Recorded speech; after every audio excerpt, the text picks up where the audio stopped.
Hello my dear little kids, कैसे हो आप सब। आई होप सब अच्छे होंगे। आज हम इंग्लिश के दो मैजिक वर्ड सीखेंगे जिनका नाम है this and that.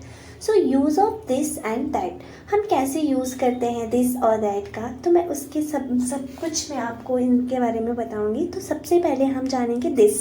What is this? This, तो दिस क्या होता है? तो दिस का हिंदी में मतलब होता है यह, जिसे हम कहते हैं यह। एग्जाम्पल हिंदी में मैं एग्जाम्पल दूंगी। जैसे हम कहते हैं ना, यह क्या है, यह एप्पल है, यह एक एप्पल है, मतलब ऐसे हम हिंदी में यूज़ करते हैं ना। इसे हम इंग्लिश में कैसे यूज़ करेंगे? तो सबसे पहले हमें ये जानना होगा कि दिस होता क्या है। तो दिस का मतलब होता है यह। तो दिस हम तब यूज़ करते हैं जब कोई चीज़ हमारे पास होती है, नियर होती है।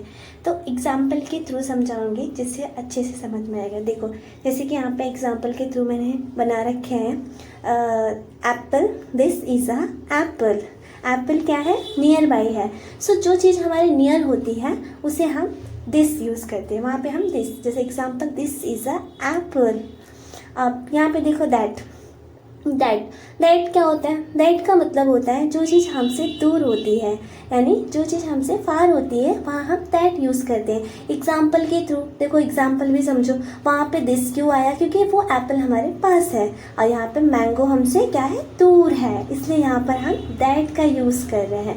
तो मेरे साथ एक बार रिपीट करो, this is a Apple and that is a mango.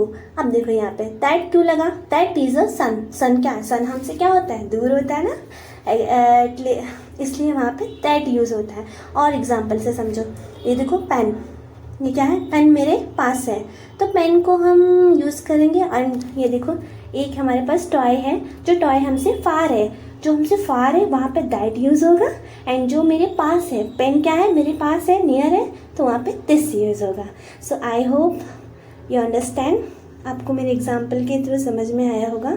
अब यहाँ पे मैं कुछ क्वेश्चन दूंगी आपको, fill in the blanks using that and this. आप लोग मुझे कमेंट में बताना यहाँ पे दिस आएगा या दैट आएगा। जिस किसी को भी समझ में आया होगा कमेंट ज़रूर करना।